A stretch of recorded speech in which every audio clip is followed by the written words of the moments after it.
विद्यार्थी मित्र हो, दिनांक 5 जून 2026 रोजी महाराष्ट्र सरकारने एक महत्त्वपूर्ण जी.आर. काढला आहे। त्या माध्यमातून मराठा समाजातील विद्यार्थ्यांना न्याय देण्याचा शासनाने हा प्रयत्न केला आहे। या जी.आर.च्या माध्यमातून मराठा समाजातील विद्यार्थ्यांना काय काय फायदे होणार आहेत, आरक्षणाच्या बाबीमध्ये काही तरतूद केलेली आहे का, उच्च शिक्षण असेल, माध्यमिक शिक्षण असेल किंवा प्राथमिक शिक्षण असेल, या शिक्षणामध्ये शासनाने काही तरतूद केलेली आहे का, याबरोबरीनं महाराष्ट्र शासनाच्या या जी.आर.नुसार विद्यार्थ्यांना शिष्यवृत्तीमध्ये काय वेगळा फरक पडतोय का, याविषयीची इत्थंभूत माहिती आजच्या व्हिडिओमध्ये आपण पाहणार आहोत। नमस्कार, मी प्राध्यापक रवी शेळके आपल्या सर्वांचं शिक्षाश्री एज्युकेअर या ऑनलाईन प्लॅटफॉर्मवरती मनपूर्वक स्वागत करतो।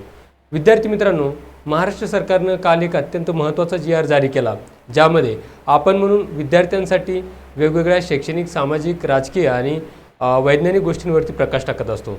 हा जी.आर. शासनाच्या माध्यमातून विद्यार्थ्यांसाठी म्हणून विद्यार्थ्यांच्या आयुष्यामध्ये एक महत्त्वाचा बदल घडवून आणण्यामध्ये महत्त्वाची भूमिका पार पाडणार आहे।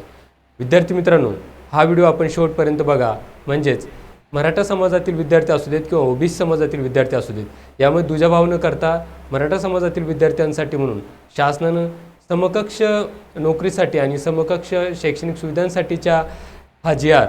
शासनाने लागू केला आहे। म्हणून विद्यार्थी मित्रांनो, हा व्हिडिओ आवडल्यास नक्की शेवटपर्यंत बघा, कारण आपल्यासाठी हा व्हिडिओ अत्यंत महत्त्वाचा असणार आहे। तर विद्यार्थी मित्रांनो, आपण बघूयात की या जी.आर.च्या माध्यमातून शासनाने काय काय तरतूद केलेली आहे। हा जी.आर.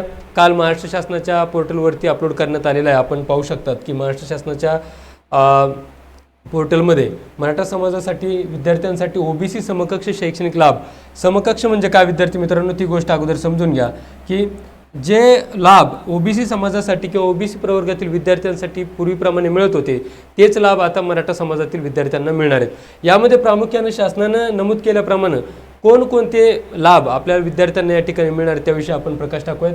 की जी.आर.ची जी पार्श्वभूमी आहे, यामध्ये आरक्षण व शैक्षणिक सुविधा ज्या आहेत याबाबत शासनाची महत्त्वाची भूमिका आपल्याला पाहायला मिळते। की जे काय आरक्षण असेल, या आरक्षणाविषयी शासनाची जी भूमिका आहे आणि इतर शैक्षणिक लाभ जे आहेत त्याविषयी माहिती आपण या ठिकाणी पाहणार आहोत।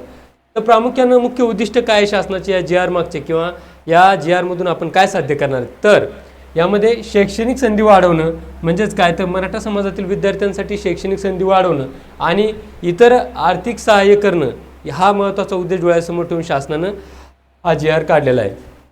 प्रामुख्यानं यामध्ये लाभार्थी कोण आहेत, तर मराठा समाजातील हे जे विद्यार्थी आहेत हेच प्रामुख्याने या ठिकाणी पात्र होणार। तर मराठा समाजातील विद्यार्थ्यांना आतापर्यंत ज्या शैक्षणिक सुविधा किंवा लाभ मिळत नव्हता, त्यासाठी हा जी.आर. शासनाने काढलेला आहे। पुढे जाऊन आपण बघितलं तर शिष्यवृत्तीच्या कोणकोणत्या योजना शासनाने लागू केल्या आहेत, यामध्ये लाभ कशा पद्धतीने मिळणार आहे त्याविषयी आपण प्रकाश टाकूयात। तर प्रामुख्याने सर्वप्रथम शिष्यवृत्ती योजनेमध्ये जर आपण पाहायला गेलो तर पोस्ट मॅट्रिक शिष्यवृत्ती व इतर शिष्यवृत्तीमध्ये शासनानं ज्या समकक्ष योजना आहेत, म्हणजेच ओबीसी असेल, व्हीजेएनटी असेल, एसबीसी असेल, या प्रवर्गातील विद्यार्थ्यांना ज्या शिष्यवृत्तीच्या योजना मिळतात, ज्यामध्ये पोस्ट मॅट्रिक स्कॉलरशिप असेल, ट्युशन फीज असेल, या समांतर धर्तीवरती ओबीसीला समांतर धरून मराठा प्रवर्गातील विद्यार्थ्यांना सुद्धा समकक्ष प्रणालीमध्ये किंवा समांतर न्याय देण्याचा प्रयत्न शासनाने या ठिकाणी केलेला आहे। म्हणजेच काय तर पोस्ट मॅट्रिक शिष्यवृत्ती असेल किंवा इतर शिष्यवृत्ती ज्या ओबीसी प्रवर्गासाठी लागू आहेत, त्याच शिष्यवृत्ती मराठा समाजासाठी इथून पुढे लागू होणार आहेत। त्यानंतर पुढील महत्त्वाची गोष्ट आहे की शालेय स्तरावरील आता काय लाभ मिळणार आहे। तुम्ही जर पाहिलं असेल तर जी.आर.मध्ये जवळपास 7 ते 8 महत्त्वाचे मुद्दे शासनाने त्या ठिकाणी अधोरेखित केलेत। त्यामध्ये शालेय स्तरावरील लाभ जे आहेत, तर प्राथमिक असेल किंवा उच्च माध्यमिक विद्यार्थ्यांसाठी ही शासनाने शिष्यवृत्ती लागू केली।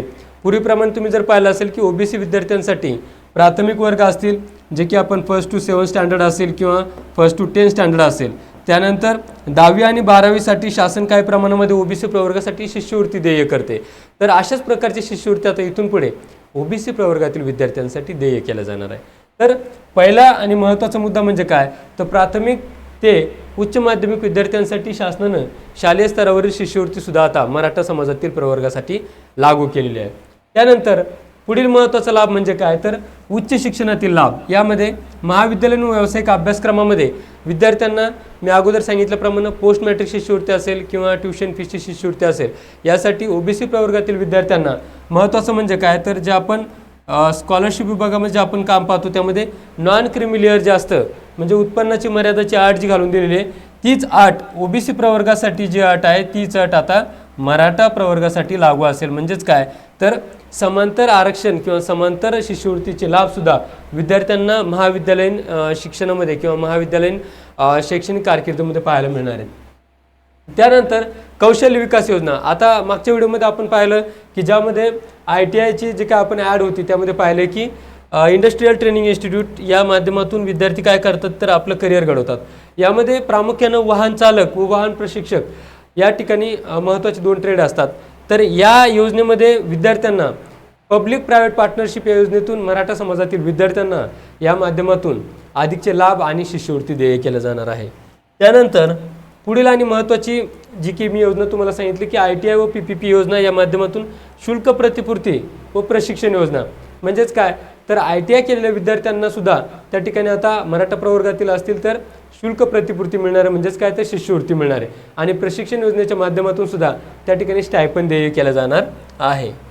त्यानंतर अनुदानित व विना अनुदानित महाविद्यालयांमध्ये एकूण 16 प्रकारच्या शैक्षणिक लाभांची अंमलबजावणी या ठिकाणी केल्या जाणार आहे.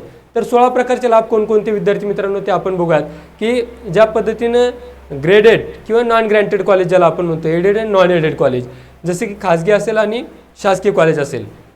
यामध्ये काय होतं की OBC प्रवर्गातील जर विद्यार्थी असतील किंवा इतर प्रवर्गातील जर विद्यार्थी असतील तर अशा विद्यार्थ्यांसाठी म्हणून शासनाने जे काही पोस्ट मॅट्रिक स्कॉलरशिप असेल, ट्युशन फीज असेल, यासाठीच्या वेगवेगळ्या योजना लागू केलेल्या आहेत. तर त्या समांतर धोरणावरती त्याच योजना पुन्हा OBC प्रवर्गाप्रमाणे मराठा समाजातील विद्यार्थ्यांना इथून पुढे लागू होणार आहेत. म्हणजेच काय तर ग्रँटेड कॉलेज असो की नॉन ग्रँटेड कॉलेज असू देत, त्या ठिकाणी शिष्यवृत्तीमधल्या ज्या ज्या काही योजना OBC प्रवर्गासाठी लागू आहेत त्या सर्व योजना मराठा प्रवर्गातील विद्यार्थ्यांना 5 जून 2026 पासून लागू होणार आहेत. त्यानंतर विद्यार्थी मित्रांनो पुढील जी योजना आहे किंवा पुढील जी महत्त्वाची योजना आहे ती म्हणजेच परराज्यातील विद्यार्थ्यांसाठी लाभ. आता महाराष्ट्रातील काही विद्यार्थी काय करतात की परराज्यात शिक्षणासाठी जातात. यामध्ये प्रामुख्यानं काय करतात की विद्यार्थी मेडिकल सायन्स असेल किंवा इंजिनिअरिंग असेल अशा कोर्सेससाठी बाहेर राज्यात जातात.